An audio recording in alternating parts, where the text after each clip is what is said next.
అందరికీ వందనాలండి. కీర్తనలు 117వ అధ్యాయం చదువుకుందాం. యెహోవా కృప మన ఎడల హెచ్చుగానున్నది, ఆయన విశ్వాస్యత నిరంతరం నిలుచును. కాబట్టి సమస్త అన్యజనులారా యెహోవాను స్తుతించుడి, సర్వజనములారా ఆయనను కొనియాడుడి, యెహోవాను స్తుతించుడి. అపోస్తల కార్యములు 27వ అధ్యాయం కూడా చదువుకుందామండి. మేము ఓడ ఎక్కి ఇటలీ వెళ్ళవలనని నిర్ణయమైనప్పుడు వారు పౌలును మరికొందరు ఖైదీలను ఔగుస్తు పటాలములో శతాధిపతి అయిన యూలీ అనువానికి అప్పగించిరి. ఆసియా దరి వెంబడినున్న పట్టణములకు ప్రయాణము చేయబోవు అద్రముత్తియ పట్టణపు ఓడనెక్కి మేము బయలుదేరితిమి. మాసిదోనియుడును తెస్సలోనిక పట్టణస్థుడైన అరిస్తార్కు మాతో కూడా ఉండెను. మరునాడు సీదోనుకు వచ్చితిమి. అప్పుడు యూలీ పౌలు మీద దయగా ఉండి అతడు తన స్నేహితుల యొద్దకు వెళ్ళి పరామరిక పొందుటకు అతనికి సెలవిచ్చెను. అక్కడ నుండి బయలుదేరిన తరువాత ఎదురుగాలి కొట్టుచున్నందున కుప్రచాటున ఓడ నడిపించితిమి. మరియు కిలికియాకును పంఫూలియాకును ఎదురుగా ఉన్న సముద్రము దాటి లుకియాలో ఉన్న మూరకు చేరితిమి. అక్కడ శతాధిపతి ఇటలీ వెళ్ళనై ఉన్న అలెగ్జాంద్రియా పట్టణపు ఓడ కనుగొని అందులో మమ్మును ఎక్కించెను. అనేక దినములు మెల్లగా నడిచి ఎంతో కష్టపడి క్నీదుకు ఎదురుగా వచ్చినప్పుడు గాలి మమ్మను పోనీయకున్నందున క్రేతు చాటున సల్మోనే దరిని ఓడ నడిపించితిమి. బహు కష్టపడి దాన్ని దాటి మంచి రేవులు అను ఒక స్థలమునకు చేరితిమి. దాని దగ్గర లుసయ పట్టణముండెను. చాలా కాలమైన తరువాత ఉపవాస దినము కూడా అప్పటికి గతించినందున ప్రయాణం చేయుట అపాయకరమై ఉండెను. అప్పుడు పౌలు, అయ్యలారా, ఈ ప్రయాణము వలన సరకులకును ఓడకును మాత్రమే కాక మన ప్రాణములకు కూడా హానియు బహు నష్టమును కలుగునట్లు నాకు తోచుచున్నదని చెప్పి వారిని హెచ్చరించెను. అయినను శతాధిపతి పౌలు చెప్పినది నమ్మక నావికుడును ఓడ యాజమానుడును చెప్పినదే నమ్మెను. మరియు శీతాకాలం గడుపుటకు ఆ రేవు అనుకూలమైనది కానందున అక్కడి నుండి బయలుదేరి ఒకవేళ శక్యమైతే ఫీనిక్సునకును చేరి అక్కడ శీతాకాలం గడపవలనని ఎక్కువ మంది ఆలోచన చెప్పిరి. అది నైరుతి వాయవ్య దిక్కుల తట్టుననున్న క్రేతు రేవై ఉన్నది. మరియు దక్షిణపు గాలి మెల్లగా విసరుచుండగా వారు తమ ఆలోచన సమకూడినదని తలంచి లంగరెత్తి క్రేతు దరిని ఓడ నడిపించిరి. కొంచెం సేపైన తరువాత ఊరకులోను అను పెనుగాలి క్రేతు మీద నుండి విసరెను.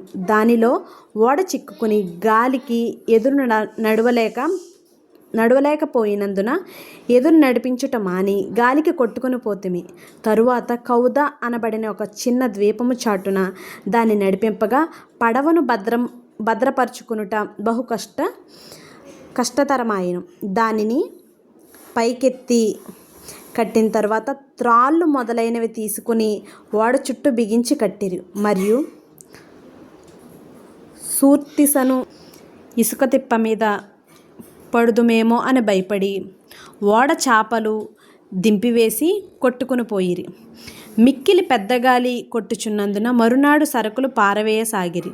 3వ దినమందు తమ చేతులారా ఓడ సామాగ్రి పారవేసిరి.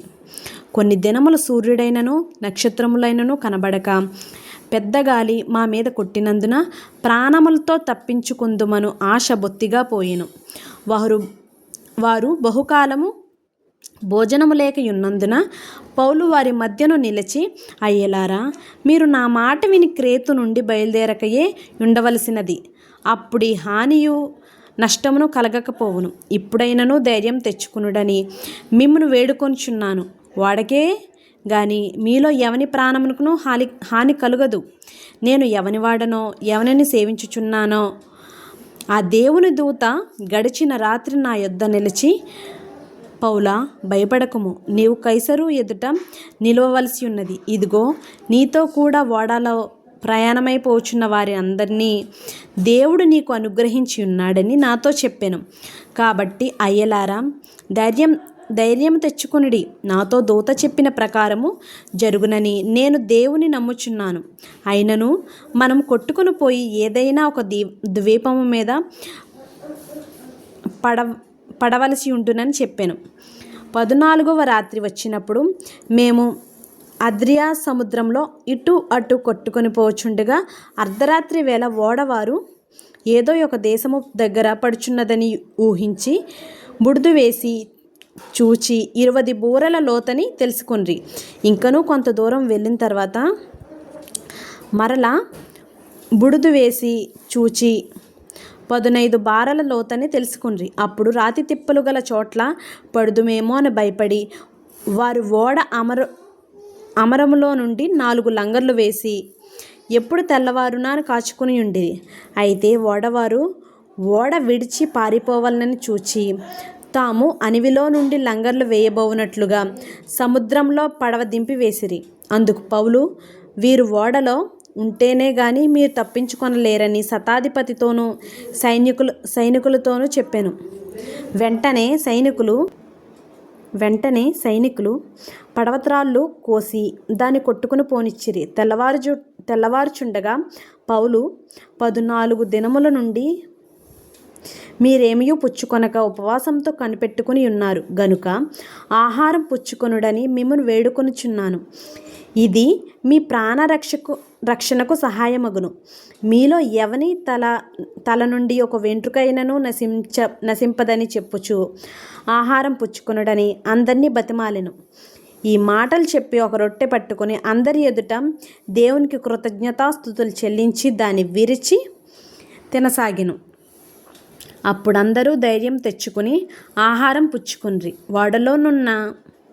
ఓడలో ఉన్న మేమందరము 276 వారు తిని తృప్తి పొందిన తరువాత గోధుమలను సముద్రంలో పారబోసి ఓడ తేలిక చేసిరి. ఉదయమైనప్పుడు అది ఏ దేశమో వారు గుర్తుపట్టలేదు గాని దరిగల ఒక సముద్రపు పాయను చూచి సాధ్యమైన ఎడల అందులోనికి ఓడను త్రోయవలెనని ఆలోచించిరి. గనుక లంగర్ల త్రాళ్ళు కోసి వాటిని సముద్రంలో విడిచిపెట్టి చుక్కానుల కట్లు విప్పి ముందటి తెర చాప గాలికెత్తి సరిగా దరికి నడిపించిరు. గాని 2 ప్రవాహములు కలిసిన స్థలమందు చిక్కుకొని ఓడను మెట్ట పట్టించిరి.